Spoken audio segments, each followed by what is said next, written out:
Transit দিয়ে কি অন্যায় করলাম? আচ্ছা, এরকম করে যদি পাল্টা প্রশ্ন করি, ট্রানজিট দিয়ে কি পেলেন?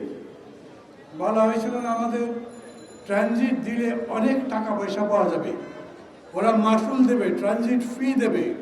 আমাদের দেশ সেই টাকায় সিঙ্গাপুর, ব্যাংকক এবং অন্যান্য উন্নত দেশের মতো হয়ে যাবে।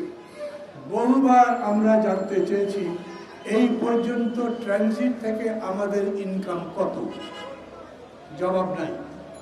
বাজেটটা পুরো পড়ে দেখেন, আমাদের সরকার কোন খাত থেকে কত ইনকাম করছে, তার মধ্যে ট্রানজিটের মাসুলের কথা নাই। চীন এখন যদি ভাবে এইখান দিয়ে কি কি যাবে, বিস্তারিত কিছু বলা হয়নি। কেবল যাত্রী যাবে নাকি মাল যাবে?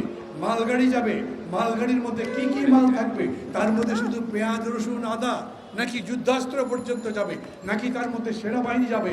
আমরা জানি না, জানতে চেয়েছি, কিন্তু তারা আমাদেরকে বলেননি এখন পর্যন্ত। এই যে একটা চুক্তি বলেন আর স্মারক বলেন, যেটাতে রেল করিডোর দেওয়া হলো, সেটা একটা বিরাট ঝুঁকির তৈরি করলো।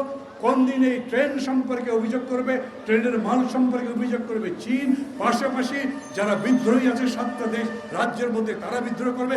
কোনোদিন যদি বাংলাদেশের মধ্যে এই ব্যাপারে একটা হট্টগোল তৈরি হয়, আমাদের নিজেদের সিকিউরিটি আরও বেশি বিভ্রান্ত হবে, আরও বেশি কষ্টের মধ্যে পড়বে।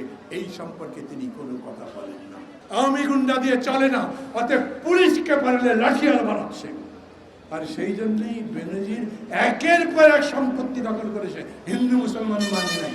কোনো একটা মানুষ যদি টাকা চুরি করে ব্যাংকের মাধ্যমে সেটা বাইরে পাঠিয়ে দেয়, আপনি টের পান না। কিন্তু জমি দখল করে, স্থাপনা করে, সেইখানে রিসোর্ট বানায়, দেখেনি কেউ এতগুলো বছর ধরে। তখন চুপচাপ ছিলেন, এখন ভদ্রতা করেন, 410 ডিগ্রি করেন, সংসদের মধ্যে বক্তৃতা করেন, আমি দুর্নীতির বিরুদ্ধে জিহাদ শুরু করতে চাই, কোনো দুর্নীতি আমি সহ্য করবো না।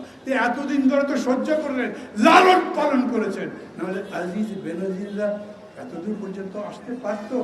এরা নিজেদের গদি রক্ষা করবার জন্য একদিকে ভারতের কাছে দাসত্ব লিখে দেবে, পুলিশকে সব ধরনের দুর্নীতি করবার সুযোগ দেবে, আর্মিকে পারলে সে একদম চূড়ান্তভাবে দুর্নীতিবাজ বানাবার চেষ্টা করবে, ব্যুরোক্রেসিকে ব্যবহার করবে, সমস্ত দেশকে ধ্বংস করে দেওয়ার পরে নিজে ভদ্রলোক সাজবার জন্য চেষ্টা করবে।